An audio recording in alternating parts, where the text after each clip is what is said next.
Next हमारा portion start हो रहा है करंट एसेट्स। करंट एसेट्स का ब्रीफ मीनिंग क्या होता है जी? करंट एसेट्स का सिंपल मतलब होता है कोई भी एसेट्स, ठीक है। तो करंट एसेट्स का मतलब होता है अगर हमें कहीं से पैसे मिलने हो या कैश में कन्वर्ट होना हो विद इन 12 मंथ्स। जैसे मुझे कहीं ना कहीं से पैसे मिलने हैं।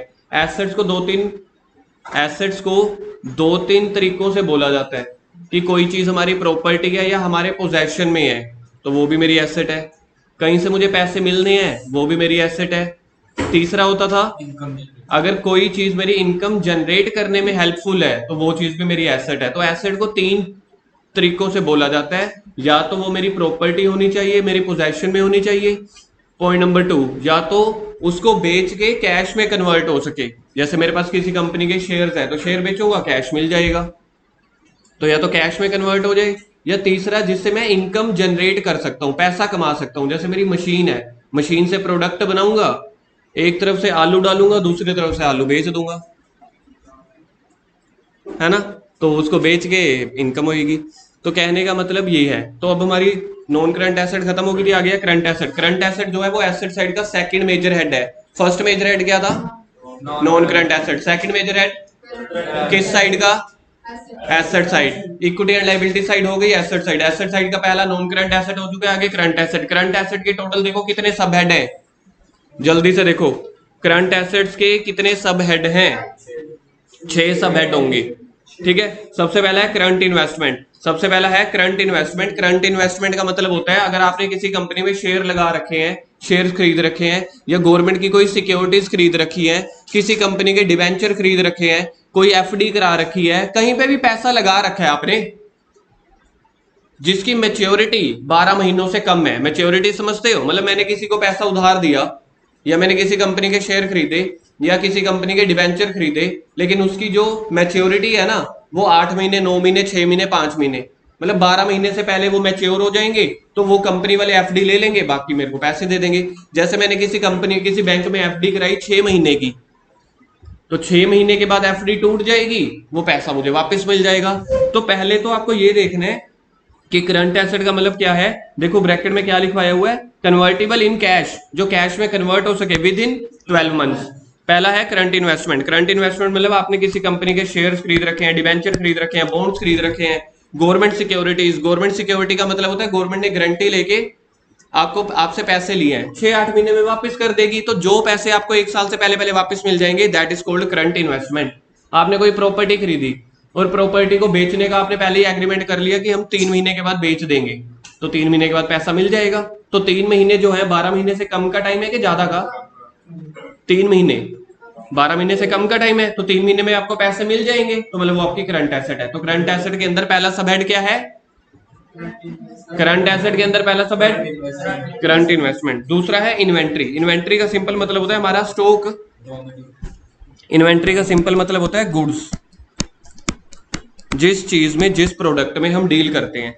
मेरे घर के पास एक पेप्सी का गोडाउन है, मेरे घर के पास पेप्सी का एक गोडाउन है, तो उसके लिए वो पेप्सी की सारी बोतल्स क्या है? इन्वेंट्री है। अब जैसे हमारी शॉप है, अशोक का फर्नीचर हाउस, लक्कड़ फर्नीचर की दुकान है, तो हमारे लिए इन्वेंट्री क्या है? हमारे लिए इन्वेंट्री जो कोई फेविकोल के बड़े सारे डिब्बे पड़े हैं, प्लाईवुड पड़ा है, टिम्बर पड़ी है ना, कुछ हथौड़े से पड़े हैं, किल पड़ी है, ये सारी क्या है? इन्वेंट्रीज है। लेकिन इन्वेंट्री सिर्फ इन्वेंट्री नहीं होती, उसके अंदर 6-7 अलग अलग बाइफर्केशन होती है। जैसे पहला है रॉ मटेरियल। रॉ मटेरियल का मतलब होता है कच्चा माल, लिख लो। रॉ मटेरियल का मतलब क्या होता है? कच्चा माल, जैसे लकड़ी हो गई बेड बनाने के लिए। उसके बाद है वर्क इन प्रोग्रेस। तो हमारे जो वर्कशॉप में है ना, आधे दरवाजे, आधे बेड या सोफे ना आधे बने हुए पड़े हैं। सर आधे बने हुए कोई लेता है? जी नहीं, बनाने के लिए 15-20 दिन लगते हैं। तो कोई चीजें आधी स्टेज में होती हैं, उसको बोलते हैं वर्क इन प्रोग्रेस। काम जो है प्रगति पर है। कहीं पे सड़क, पुल वगैरह बन रहा होता है ना, वहां पे लिखा होता है वर्क इन प्रोग्रेस, काम प्रगति पर है, शुरू हो रखा है, खत्म नहीं हुआ। उसके बाद है फिनिश गुड्स। फिनिश गुड्स के ब्रैकेट में देखो क्या लिखा हुआ है, फाइनल प्रोडक्ट। यहाँ पे यानी कि बेड या सोफा बन के तैयार हो गया, शोरूम में पड़ा है अभी। तो किसी भी इन्वेंट्री की 3 स्टेजेस क्या होती है? पहली रॉ मटेरियल, दूसरी वर्क इन प्रोग्रेस, तीसरी फिनिश गुड्स।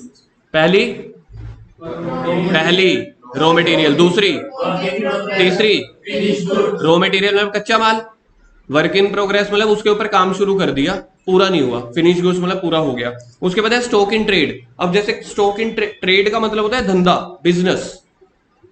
स्टॉक मतलब कई बार जैसे अब दिवाली के टाइम पे समझ लो सीजन ज्यादा है, हमारे पास बनाने का टाइम नहीं है, एक दुकानदार होने के नाते वो बंदा क्या करेगा,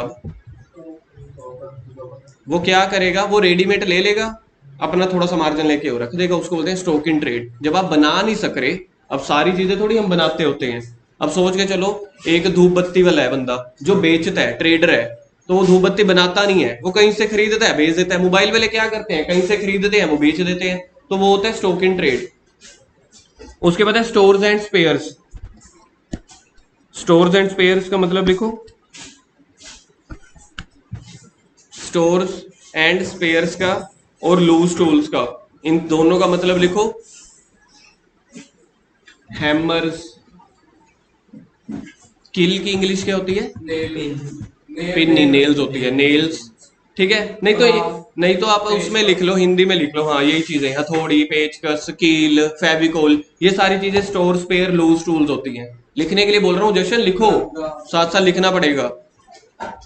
ठीक है जी, तो इन्वेंट्री में टोटल 6 चीजें याद रखो। इन्वेंट्री में 6 चीजें क्या है, सबसे पहले इसको 6 पॉइंट्स को इकट्ठा करो, लिखो ई की पावर कम से कम 5 6, ये पेपर में आ चुके हैं। तो इसका मेजर हेड क्या बनेगा, पेपर में आएगा लूज टूल्स, पेपर में ये दिया होगा कि लूज टूल्स, इसका मेजर हेड और सब हेड लिखो। इसका मेजर हेड है करंट एसेट्स, करंट एसेट्स, और इसका सब हेड है इन्वेंट्रीज। बस हो गया आंसर, हाफ मार्क्स का आएगा। हाँ, वो आपको बताएंगे पहली लाइन में, define the major head and sub head for the following items. तो आपको आइटम्स ये दिए होंगे, जो जो चीजें मैंने ये बुलेट में लिखी हुई है ना, डॉट में, ये आइटम्स हैं। तो पेपर में आइटम्स आएंगी, उसके मेजर हेड या सब हेड आपको बताने पड़ेंगे। अगला है तीसरा, पहला हो गया करंट इन्वेस्टमेंट, दूसरा हो गया इन्वेंट्री, तीसरा है ट्रेड रिसीवेबल। ट्रेड रिसीवेबल में 2 ही चीजें आती हैं, डेटर्स और बिल रिसीवेबल। जिनको अपने सामान उधार पे बेचे हैं उनसे पैसे लेने हैं, तो पैसा मिलना है तो मेरी एसेट है। तो क्या क्या आएगा, डेटर्स और बिल रिसीवेबल। तो पेपर में पता क्या आएगी आइटम, पेपर में आएगी बिल्स रिसीवेबल। डिफाइन या एक्सप्लेन इट्स या राइट डाउन इट्स सब हेड एंड मेजर हेड। अब इसका सब हेड क्या बनेगा, ट्रेड रिसीवेबल, मेजर हेड क्या बनेगा, करंट एसेट्स। ये पेपर में क्वेश्चंस आते हैं। अगला नहीं होंगे, क्योंकि हम कभी भी किसी को उधार जो है ना 12 महीने से ज्यादा नहीं देते। सोच के चलो आपकी दुकान है, आप किसी को क्या कहोगे, ओ आ जाओ मेरी दुकान पे आ जाओ, 15 महीने की उधार ले जाओ। तो 15 महीने बंदा क्या करेगा। तो नॉर्मली मार्केट में जो दुकानदारी चलती है ना, मार्केट की दुकानदारी जो लोकल शहरों में होती है, वो चलती है हफ्ते 10 दिन 15 दिन की, ज्यादा से ज्यादा। कहीं पे भी अपना खाता चल रहा हो, भाई 8-10 दिन के बाद पैसे दे देना, हमें भी तो चाहिए ना। बड़ी दुकानें होती है तो 1 महीने की, जैसे हमारी लक्कड़ वाला काम होता है, तो हमारा 15 दिन से लेके 1 महीने का चलता है। जो और बड़ी बड़ी दुकानें होती हैं जहाँ पे लाखों करोड़ों का सामान आ रहा होता है, जैसे चाइना से या कहीं और बड़े बड़े दुकानों से, तो वहां पे 2-3 महीने का, इससे ज्यादा कभी कोई उधार थोड़ी ना देगा। लेने वाला तो भूल जाएगा मैंने तो लिया ही नहीं, है ना। तो इसलिए डेटर बिल रिसीवेबल हमेशा शॉर्ट टर्म रहते हैं करंट में। चौथा cash and cash equivalent. Cash का मतलब आपको पता है, गांधी जी के नोट, कैश इक्विवेलेंट, जैसे गूगल पे हो गया, फोन पे हो गया, चेक्स हो गए, ड्राफ्ट हो गए, ये भी तो कैश के बराबर है। अब किसी ने मेरे को फीस देनी है, अब चंडीगढ़ में पता है क्या होता था, चंडीगढ़ में 50% जो स्टूडेंट्स होते थे ना मेरे सीए वाले, वो मैं चेक दे देते थे।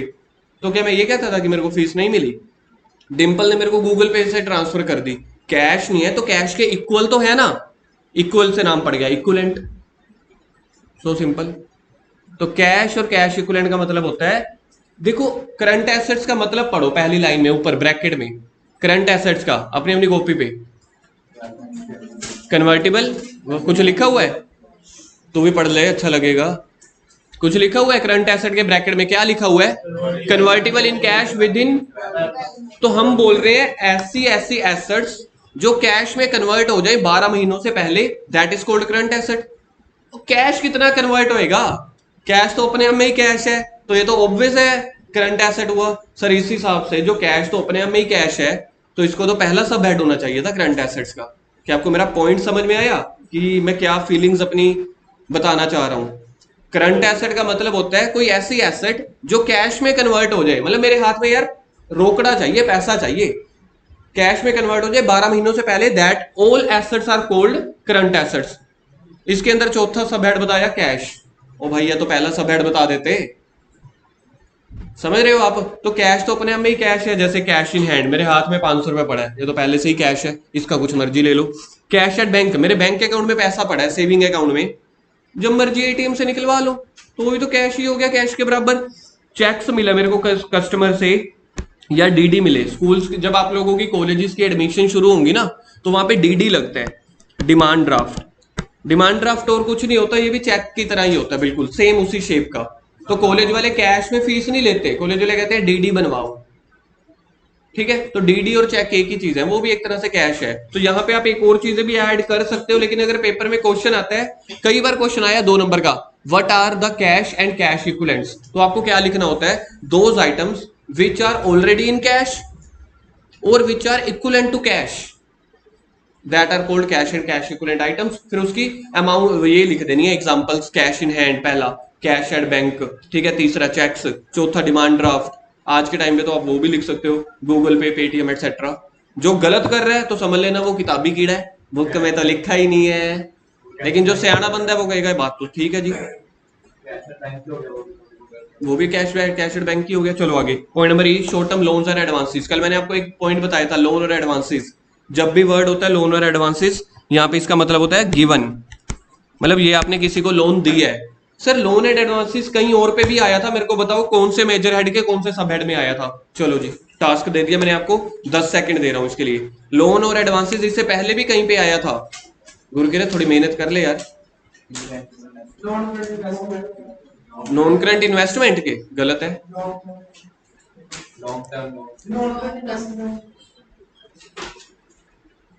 फर्स्ट मेजर हेड जो नॉन करंट एसेट है, उसके अंदर तीसरा या चौथा सब हेड था, देखो पांचवा नहीं होएगा, चौथा होएगा। पहला था नॉन करंट इन्वेस्टमेंट या लॉन्ग टर्म, पहला था फिक्स्ड एसेट्स, दूसरा था नॉन करंट इन्वेस्टमेंट, तीसरा था डेफर्ड टैक्स एसेट, चौथा था लॉन्ग टर्म लोन्स और एडवांसेस।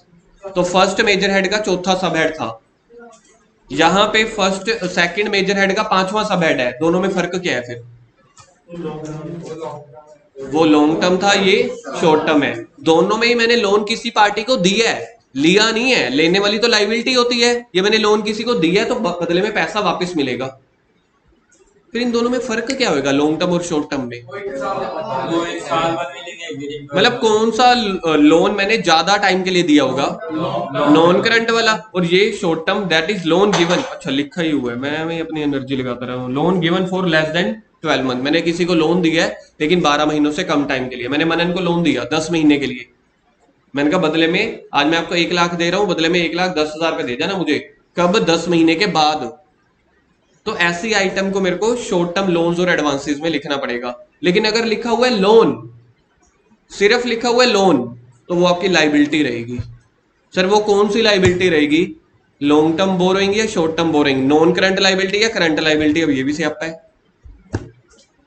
आपको मेरा दुख दर्द समझ में आ रहा है? एक पॉइंट होता है लोन, एक होता है लोन एंड एडवांसेस। अगर सिर्फ लोन लिखा हुआ है वो मेरी लाइबिलिटी है, अंश इधर सुनो ध्यान से, अगर सिर्फ लोन लिखा हुआ है वो मेरी लाइबिलिटी है, लोन एंड एडवांसेस है वो मेरी एसेट है। अब लोन मेरे को ये तो पता चल गया क्या है मेरी लोन, लाइबिलिटी। मैंने लिया होगा कि दिया होगा? लोन लिया होगा ना, लेकिन ये नॉन करंट होगा या करंट होगा? तो अगर क्वेश्चन में कुछ ना दिया हो किसी भी आइटम के लिए, अगर क्वेश्चन में किसी भी आइटम के लिए कुछ ना दिया हो, उसको हमेशा नॉन करंट मानना है। ये पॉइंट अभी आप लोगों को मैंने बड़ा रुक के बताया है, 5 मिनट के बाद पूछूंगा डंडे के साथ। वो डंडे वाली भाई साहब में ना ताकत बड़ी है, मैं सीधे डंडा रखता हूँ ना, बच्चों के आंसर अपने आप आ जाते हैं।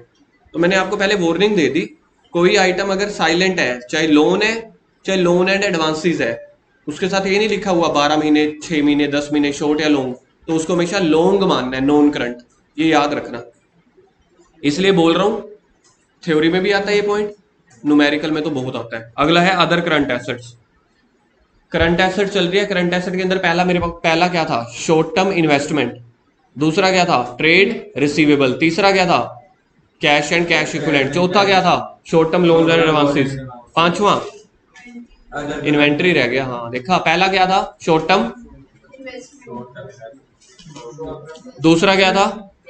इन्वेंट्री, तीसरा ट्रेड रिसीवेबल, चौथा, पांचवा short term loans and advances. Last है कुछ नहीं, कुछ भी बच गया अदर करंट एसेट्स में, जैसे कि प्रीपेड एक्सपेंसेस। मैंने जियो वाईफाई का रिचार्ज करवा लिया 5 महीने का इकट्ठा, तो मैंने पैसे पहले ही किसी को दे दिए, देने नहीं थे, तो मतलब वो मेरा पैसा भी उसके पास पड़ा है, हो सकता है मैं उससे वापस मांग लूं, तो प्रीपेड एक्सपेंसेस इसको बोलते हैं।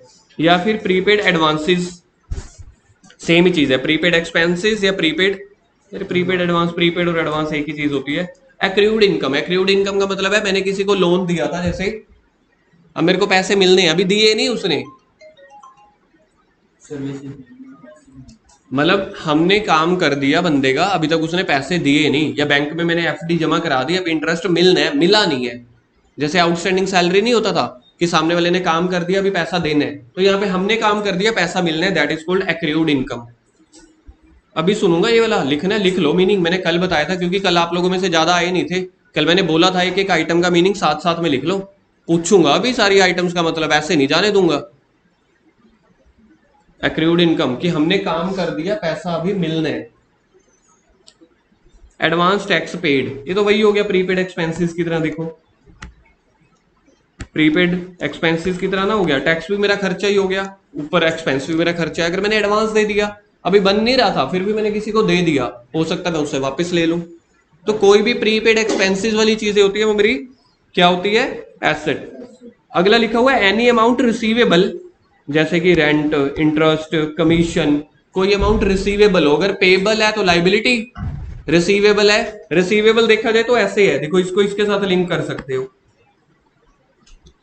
एक्रूड और रिसीवेबल आपस में सिनोनिम्स है भाई भाई, कभी वर्ड पेपर वाले एक्रूड यूज कर लेंगे, कभी रिसीवेबल यूज कर लेंगे, ये दोनों का सेम ही मतलब है, अगर आपको कोई पैसे मिलने हैं। आगे वही आगे देखो इंटरेस्ट एक्रूड है, तो हम ऊपर पढ़ ही चुके हैं accrued income. Unamortised expenses to be written off within 12 months, एक अनएमोटाइज्ड एक्सपेंसेस थे रिटर्न ऑफ आफ्टर 12 मंथ्स से, जैसे मैंने बिल्डिंग ली, मैंने कल एग्जांपल बताया था, कल अनएमोटाइज का ना मीनिंग लिखा था आप लोगों ने, याद है, रिमेनिंग वैल्यू। अब जैसे मैंने बिल्डिंग खरीदी है 100 रुपए की, 5 साल चलेगी, तो पहले साल की डेप्रिसिएशन कितनी हुई, 20 रुपए। अगर मैंने 100 रुपए की बिल्डिंग ली है, 5 साल चलेगी, तो 100 डिवाइडेड बाई 5 कितना हो गया, 20 रुपए। तो पहले साल 20 रुपए, दूसरे साल 20 रुपए, तो दूसरे साल के बाद में रिमेनिंग वैल्यू क्या बच गई, 60 रुपए, तो उसको बोला जाता है अनएमोटाइज्ड वैल्यू, मतलब जो वैल्यू भी घिसी नहीं है, जो वैल्यू भी पड़ी है। अब मेरे को बताओ आखिरी 12 महीने में कितनी वैल्यू बच जाएगी, 20 रुपए। जिसको 20 रुपए समझ में आ गया, मतलब उसको ये अनएमोटाइज का मतलब समझ आ गया।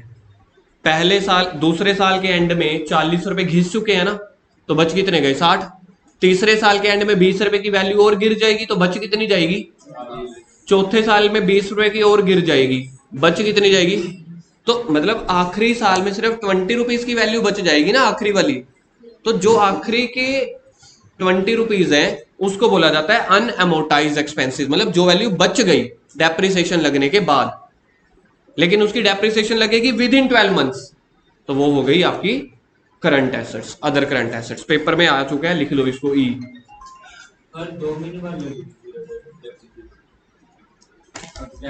हाँ कह सकते हो 2 महीने बाद, 3 महीने बाद, 5 महीने बाद, हमें तो ऑप्शन मिल गया ना 12 महीने के बाद। उसके बाद कुछ है confusing points to be remembered if within any item, यहाँ पे लिखा हुआ है अभी अभी जो मैंने आपको बोला था, डंडे की चोट पे, ये वाला मैं सुनूंगा क्योंकि पेपर में बहुत आता है, अगले आने वाले जितने भी चैप्टर बचे हैं ये वाला पॉइंट आएगा ही आएगा। पहला पढ़ के देखो क्या लिखा हुआ है, if with any item current और non current is not given, current और non current is not given, हम क्या एज्यूम करेंगे, कोई भी आइटम हो, चाहे एसेट्स वाली चाहे लाइबिलिटी वाली, कोई भेदभाव नहीं है, अगर साइलेंट है तो क्या मानेंगे। जैसे कि इन्वेस्टमेंट इन शेयर, मैंने कंपनी के शेयर खरीद रखे हैं, कुछ बताया ही नहीं है। अगर 12 महीनों से ज्यादा होते तो नॉन करंट इन्वेस्टमेंट बनती, 12 महीनों से कम है तो करंट, लेकिन क्वेश्चन में कुछ गिवन ही नहीं है, we assume it as a non current. If unamortised expenses, unamortise जो भी अभी मैंने बताया था रिमेनिंग वैल्यू, क्वेश्चन में दिया ही नहीं हुआ विद इन 12 मंथ वाली है कि आफ्टर 12 मंथ, तो हमेशा नॉन करंट। तो इसको भी आपने अदर नॉन करंट एसेट में मानना है। नॉन करंट एसेट पहला मेजर हेड है, उसका चौथा सब हेड है अदर नॉन करंट एसेट्स, तो ये उसमें आता है। अनएमोटाइज वाली चीजें या तो अदर नॉन करंट एसेट में आएगी या अदर करंट एसेट में? अदर करंट एसेट में वो आएगी जो विद इन 12 मंथ, जो विद इन 12 मंथ ना हो वो अदर नॉन करंट एसेट में। Share capital plus reserve and surplus के बहुत सारे नेम्स हैं, इस नेम्स की नंबरिंग डालो। शेयर कैपिटल और रिजर्व एंड सरप्लस, ये कौन से मेजर हेड के सब हेड है? इक्विटी एंड लायबिलिटी में जो पहला मेजर हेड था ना शेयर होल्डर फंड, जिसमें पहला था शेयर कैपिटल, दूसरा था रिजर्व एंड सरप्लस, तीसरा था money pending, money received against share warrant. तो उसके बहुत सारे नेम है शेयर होल्डर फंड के। ये फर्स्ट सब हेड के बड़े सारे नेम है, जिसमें पहला नेम है इक्विटी, दूसरा नेम है शेयर होल्डर फंड, वो तो हमने ऊपर पहले ही लिख लिया था। तीसरा है इंटरनल लाइबिलिटीज, चौथा है प्रोप्राइटर्स फंड, पांचवा है नेटवर्थ, सिक्स्थ है कैपिटल एम्प्लॉयड। ये नेम्स आपको याद काम में आएंगे अगले आने वाले 4-5 चैप्टर्स में। कभी कभी वो इक्विटी बोल देंगे, कभी कभी बोलेंगे नेटवर्थ, कभी बोलेंगे शेयर होल्डर फंड, कभी बोलेंगे reserve and surplus and share capital, कभी बोलेंगे capital employed. All these have the same meanings. करना याद, पहला equity, share holder fund, internal liabilities, proprietor fund, net worth, capital employed. Capital employed word पहले भी कहीं पे आता था, किस चैप्टर में? गुडविल वाले चैप्टर में आता था, सुपर प्रॉफिट कैलकुलेट करते हुए, capital employed into NRR, normal profit निकालते हुए। उसके बाद आगे लिखा हुआ है आपके पास, अगर क्वेश्चन आता है शेयर फॉरफीचर अकाउंट कहां पे लिखना है, तो ये आपने ऐड करना है, added in the subscribed share capital. Subscribed share capital पता है कहां पे आता था? शेयर कैपिटल के अंदर फर्स्ट मेजर ऐड होता था share holder fund. Share holder fund के अंदर पहला सब ऐड, शेयर होल्डर फंड के अंदर पहला सब हेड शेयर कैपिटल के अंदर होता था ऑथराइज्ड, इशूड, सब्सक्राइब्ड। तो ये सब्सक्राइब्ड शेयर कैपिटल में ऐड करने हैं शेयर फॉरफीचर। शेयर फॉरफीचर का मतलब होता है अगर कोई शेयर होल्डर कंपनी के केस में धोखाधड़ी कर रहा हो, डिसिप्लिन ना हो, तो उसके शेयर कंपनी आपस में वापस ले लेती है और उसको उसके पैसे भी नहीं देते। इसको बोलते हैं फॉरफीचर। फॉरफीचर का मतलब होता है जब्त कर लेना। लिखो, फॉरफीचर का मतलब जब्त कर लेना उसके पैसे, उसके शेयर्स। आगे contingent liability, very very very very very important. Contingent liability very very important. Those liabilities which have not been arisen, जो अभी तक हुई नहीं है बट कैन बी अराइज्ड। तो आप लोगों ने बॉक्स बनाना है इसका, कैन बी अराइज्ड को, but can be arised on happening of a certain event. लिखा नहीं भैया? आपने नहीं लिखा हुआ? क्लास में कैसे बैठे हो? What a lucky boy. 10 दिन पहले पीडीएफ भेजी हुई है ग्रुप में। What a lucky boy. आज किसी की कॉपी ले जाना वरना कल अनलकी हो जाएगा। क्लास में घुसने नहीं दिया था मैंने लबुदे को, गुरकीरत को, और भी एक जने को निकाला था, करण, शायद 3 जने निकले थे उस दिन। लाइक योर कॉन्फिडेंस है ना, आया नहीं था, होमवर्क नहीं किया, एब्सेंट था। बाकी सर हमारे पास अपना पॉइंट है पर आप अपना देखो। कॉन्टिजेंट लाइबिलिटी का मतलब सीख लो जी। कॉन्टिजेंट लाइबिलिटी क्या होती है? एक ऐसी लाइबिलिटी जो फ्यूचर में हो भी सकती है, नहीं भी हो सकती, किसी दुर्घटना, किसी घटना के होने पर। फॉर एग्जांपल, आज इंडिया और पाकिस्तान का मैच चल रहा है, मैंने सट्टा लगाया इंडिया पे, कोई एक इवेंट मिल गया ना। इवेंट का मतलब है इंडिया पाकिस्तान के मैच का रिजल्ट, मैंने लगाया इंडिया पे, जीत गया तो 100 रुपए मुझे मिलेंगे, हार गया तो 100 रुपए देने पड़ेंगे। तो लाइबिलिटी हो भी सकती है, नहीं भी हो सकती, किसी एक इवेंट के होने पे। इवेंट क्या है? मैच का जो खत्म होएगा उसका रिजल्ट। लाइबिलिटी क्या हो सकती है? अगर मैं हार गया तो। एग्जांपल नंबर 2, मेरी कंपनी के अगेंस्ट किसी ने केस कर दिया कि सर कहते थे पढ़ाऊंगा तो मैं अच्छा, बहुत अच्छा पढ़ाऊंगा, सर ने 3 महीने की फीस एडवांस ले ली, अब छुट्टियां करते जा रहे हैं, अच्छा पढ़ा नहीं रहे। तो आपने मेरे अगेंस्ट केस कर दिया, मैंने अपने तर्क रखे जज के सामने, आपने अपने। तो अब जज कह रहा है 2 महीने के बाद फैसला सुनाऊंगा। फैसला मेरे अगेंस्ट भी आ सकता है, मेरे फेवर में भी। तो इवेंट क्या है? जज का फैसला। और लाइबिलिटी क्या हो सकती है? अगर मेरे अगेंस्ट सुना दिया हो, that is called contingent liability. अब पढ़ के देखो, आया समझ? रणवीर जी पढ़ो। Those liabilities which have not been arisen, आज तो नहीं हुई ना, कब हो सकती है? फ्यूचर के किसी इवेंट होने पे, जज के फैसले पे, इंडिया पाकिस्तान के मैच के खत्म होने पे। मैंने किसी को वो दिया, गारंटी का मतलब एक पॉइंट दे दिया कि चल तू बैंक से लोन ले ले, मैं गारंटी दे दूंगा। कल को अगर आप पैसे ना चुका पाए बैंक को, बैंक मुझे कहेगा। तो ये मेरी कॉन्टिजेंट लाइबिलिटी है। कॉन्टिजेंट लाइबिलिटी की कंडीशन क्या है? अगर आप पैसे ना चुका पाए तो वो बैंक मुझे पकड़ेगा। तो वो हो भी सकती है, नहीं भी, अभी तो नहीं हुई ना। तो पढ़ के देखो, समझ में आ गया। Which have not been arisen but can be arised on the happening of a certain event. Example देखो मैंने कुछ लिखे होंगे 3-4। तो claim against the company, company के अगेंस्ट किसी ने क्लेम कर दिया लेकिन not treated as debt, company कह रही अभी हम मान नहीं रहे, जब फैसला आएगा तब देखेंगे यार। उसके बाद बिल डिस्काउंटेड फ्रॉम बैंक, मैं बैंक से पैसा लेके आ गया, मैंने अपने डेटर को बोला कस्टमर को एक काम करियो, जो तूने मुझे पैसे देने हैं ना जाके बैंक को दे आइयो, मैं बैंक से ले आया हूं। अगर आपने ना दिए तभी मुझे देने पड़ेंगे ना, तभी मेरी लाइबिलिटी अराइज होगी। Propose dividend, propose dividend, dividend का मतलब लिखो प्रॉफिट, डिविडेंड का मतलब लिखो profit distribution by company, dividend का मतलब profit distribution by company. Company ने डिविडेंड प्रपोज कर दिया, प्रपोज करने का मतलब समझते हो, फरवरी वाला नहीं, यहाँ पे प्रपोज करने का मतलब होता है अनाउंस करना। पहले प्रपोज का मतलब लिखो, गुरकिरा तो पता नहीं क्या क्या ही सोचने लग गया। प्रपोज्ड का मतलब लिखो अनाउंस, कंपनी ने डिविडेंड अनाउंस कर दिया, ठीक है। ऐसे ढोल नगाड़े बजाए, सुनो सुनो सुनो, इस साल कंपनी ने बहुत अच्छा परफॉर्म किया, सारे शेयर होल्डर के लिए डिविडेंड, हर साल 10% बांटते थे, इस साल 15% बांटेंगे। सुनो सुनो सुनो, ये कंपनी ने अनाउंस कर दिया अपनी वेबसाइट पे, सोशल मीडिया पे, एडवर्टीजमेंट में, और सबको मैसेज और ईमेल डलवा दी। लेकिन वो डिविडेंड जो बांटना होता है 15 दिनों के बाद बांटना होता है, हो सकता है बांटे ना बांटे। तो ये आपकी प्रपोज डिविडेंड, इसके ऊपर ना बहुत घमासान चल रहा था पिछले कई सालों से। पहले ये इसको ना कॉन्टिजेंट लाइबिलिटी नहीं माना जाता था, करंट लाइबिलिटी माना जाता था। करंट लाइबिलिटी कि आपने अनाउंस कर दिया ना, अब तो देने पड़ेंगे, अब तो देने पड़ेंगे। अनक्लेम डिविडेंड और अनपेड डिविडेंड आता था, अनाउंस कर दिया तो सारे आपके शेयर होल्डर है, मालिक है ना, अब तो देने पड़ेंगे। पिछले कई सालों के बाद गवर्नमेंट या जो अकाउंट्स के रूल रेगुलेशन बनाती है, आईसीआई, बहुत घमासान हुए सिर्फ इस पॉइंट के ऊपर। आंखें खोल ले, हाथ नीचे। तो इतने घमासान हुए, जब मैं अपनी सीए कर रहा था ना आज से कुछ साल पहले, मैं ये वाला पॉइंट करके ही नहीं जाता था। इसी पॉइंट के ऊपर ना कम से कम 40 पेजेस के क्वेश्चन थे। आप सोचो, ये जो स्टार लगा हुआ है सिर्फ इसी पॉइंट के ऊपर 40 पेजेस के क्वेश्चन थे। अब मैं सोच रहा होता था, एक तो मेरे को समझ कम आता था, मेरे को 5 बार पढ़ना पड़ता था, अब तो छोड़ के ही चले जाते थे, जब फैसला आ जाएगा ना फिर देखेंगे।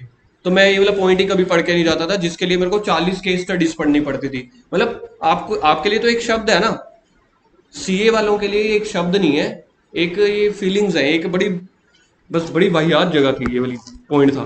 तो उसके बाद बस अनाउंसमेंट ये हुई कि इस पॉइंट को कॉन्टिजेंट लाइबिलिटी माना जाएगा, आखिरी फैसला ये हुआ। तो अब आपने ये याद रखना है, तो इसको लिख दो एग्जाम एक्सपेक्टेड।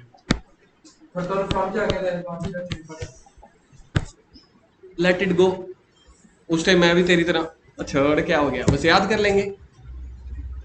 मुद्दा पता था मुद्दा क्या है, क्योंकि हम बचपन से पढ़ते आ रहे थे, लेकिन आखिरी के 5-6 साल में मुद्दा गर्मा गया था ज्यादा, और इतनी बहस से हुई। मेरे सीए के पेपर चल रहे हो, मैं सोचता था ये वाला पॉइंट पढ़ो, छोड़ यार रहने दो। तो लास्ट में बस इसको ये बोल के एंड कर दिया गया कि इसको आपने कॉन्टिजेंट लाइबिलिटी मानना है, करंट लाइबिलिटी नहीं मानना। पहले ना एक करंट लाइबिलिटी का पार्ट हुआ करता था, जब हम पढ़ते होते थे ना ये वाला चैप्टर अपने वाले टाइम पे, या जब मैं स्टार्टिंग के दिनों में पढ़ाता था, तब इसको ऐसा करंट लाइबिलिटी पढ़ाता था। अब हम इसको contingent, guarantee given by company है, तो मैंने अभी अभी आपको बता दिया, मैंने किसी की गारंटी ले ली, ठीक है। अब गारंटी मैंने जिसकी ली, वो बंदा उसको पैसे देने ही नहीं आया। मैंने कहा डिंपल को, डिंपल मनन को ना पैसे दे दे। मनन कह रहा मैं तो डिंपल को, डिंपल कहता मैं मनन को जानता ही नहीं। मैं कह रहा हूँ दोनों ही मेरे स्टूडेंट है, मैं गारंटी देता हूँ। मनन पैसे लेके भाग गया चंडीगढ़, वापस कभी आया ही नहीं। मनन तो मेरे को पकड़ेगा ना, ओ डिंपल कि आपने गारंटी ली थी, अब आप पैसे दो। तो ये होगी गारंटी, ये भी मेरी कॉन्टिजेंट लाइबिलिटी है, जो हो भी सकती है नहीं भी। आगे है वेयर रिकॉर्डेड, ट्रीटमेंट क्या है इसकी, कंटीजेंट लाइबिलिटी को कहां पे रिकॉर्ड किया जाएगा। मैंने आपको क्या बोला है, कंटीजेंट लाइबिलिटी पक्की लाइबिलिटी है या कच्ची लाइबिलिटी।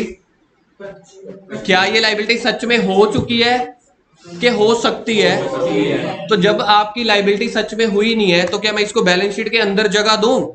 तो इसको पढ़ के देखो, बैलेंस शीट के बाहर उसके कदमों में जगह देंगे हम। कंटीजेंट लाइबिलिटीज आर, आगे इधर पढ़, contingent liabilities are always recorded, पढ़ना आगे, below the balance sheet in notes to accounts. Balance sheet में जगह नहीं देंगे, बैलेंस शीट में उसी लाइबिलिटी को जगह देंगे जो मेरी पक्की है, जो पैसे देने ही है। Sir for example bank loan, creditors, bill payable, वो चीजें। आगे कमिटमेंट्स, कमिटमेंट्स क्या होता है। अब कमिटमेंट्स होता है जी, आजा भाई आजा, जल्दी कर, मेरे को भी जाने। खुश हो गया? It is an agreement to perform a particular activity in future date. Commitment का मतलब यही है, जो आप लोग यार दोस्तों के साथ करके कभी कभी मुकर जाते हो, कभी कभी टिके रह जाते हो ना। मुश्किल पॉइंट पे हम हट जाते हैं, इजी पॉइंट पे हम टिके रह जाते हैं। छबील लगानी हो तो मुकर जाएंगे, छबील पीनी हो तो लगे रहेंगे। किसी को पैसे देने हो तो मुकर जाएंगे, पैसे लेने हो तो टाइम से पहले आ जाएंगे। ट्यूशन का होमवर्क करना हो तो मुकर जाएंगे, ट्यूशन का होमवर्क ना लेना हो हाँ जी हाँ कर देंगे। तो ये वही चीज है कमिटमेंट, जो आप लोग सुनते हो बस अंग्रेजी में लिखा हुआ है, it is an agreement to perform a particular activity in future date. ये आपको याद रखने हैं, फॉर एग्जाम्पल वाले पॉइंट पेपर में ये आएंगे। Estimated contract to be performed.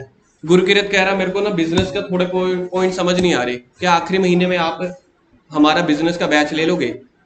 कब लेना है? फरवरी में। हाँ जी ले लूंगा। एक एस्टिमेटेड कॉन्ट्रैक्ट हो गया, कल को मैं मुकर जाऊंगा। मतलब यहाँ पे बात ये नहीं है कि मुकर भी जाएंगे, नहीं भी, एग्रीमेंट हो गया, estimated contract to be performed. इसलिए इतना समझा रहा हूं, पेपर में ये आएगा और बताएंगे इसका मेजर हेड या सब हेड बताओ। अब मेरे को बताओ इसका मेजर हेड सब हेड क्या बनेगा? कुछ तो लिखना पड़ेगा ना पेपर में। इसका आंसर क्या लिखोगे? इसका आंसर आप लिखोगे मेजर हेड के अंदर, क्योंकि कॉलम पता है कैसे बनता होता है मेजर हेड सब हेड का? पेपर में आपको आइटम्स आ जाएंगी तो आपको ऐसा फॉर्मेट बनाना है। यहाँ पे आइटम्स जो आपको गिवन होंगी, यहाँ पे मेजर हेड, यहाँ पे सब हेड। अब यहाँ पे आ गया वही एस्टिमेटेड कॉन्ट्रैक्ट, 8 आइटम्स आई, 8वीं आइटम आपके पास ये आ गई। अब इसका फॉर्मेट तो वही का वही चला आ रहा है, तो अब यहाँ मेजर हेड में लिखोगे दिस इज कमिटमेंट, यहाँ पे भी लिख दोगे this is commitment and note any सब हेड या मेजर हेड। बस दोनों में आप यही लिख देना। वैसे तो जो बुक वाले लिखते हैं वो सब हेड में लिख देते हैं या कोई कोई मेजर हेड में, हम दोनों में लिख देंगे। अब जैसे मैं आपको बताता हूं कैश, कैश कहाँ लिखना है? कैश का जो मेजर हेड है, सर हम बताएंगे नहीं तुम नलायक हो, तुम्हें नहीं पता चलेगा। सर हमें मौका दो, दिए करंट इन्वेस्टमेंट रहने दो। इसका मेजर हेड होता है करंट एसेट्स, इसका सब हेड होता है कैश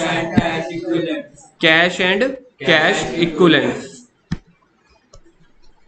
ये होते हैं क्वेश्चन पेपर में, ऐसे आएंगे। ये आपको अपने आप लिखने पड़ेंगे जो क्वेश्चन में गिवन होंगे, ठीक है? ये आपके आंसर्स है मेजर हेड और सब हेड। तो अगर पेपर में क्वेश्चन आया गारंटी गिवन बाय कंपनी, तो यहां पे आप लिख दोगे this is contingent liability, this is contingent liability. जिसके मेजर हेड सब हेड नहीं होंगे तो उसके क्या होंगे? कमिटमेंट या कॉन्टिंजेंट लाइबिलिटी। अगली पढ़ के देखो, अगली कमिटमेंट क्या है? एक अभी हमने पढ़ ली है,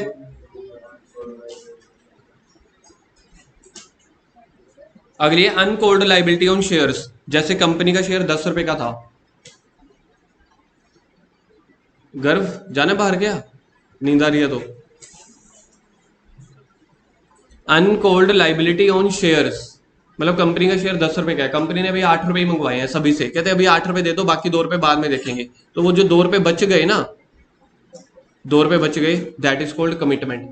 मतलब देखो कंपनी जब भी अपने शेयर बेचना चाहती है ना, एक शेयर का प्राइस रखना पड़ता है। अब मैं आपको कहूंगा एक चिप्स का पैकेट ले आओ, कितने वाला? मैं कहूंगा नहीं चिप्स ले आओ। सर कितने वाला पैकेट लेना? यार चिप्स ले आओ बस।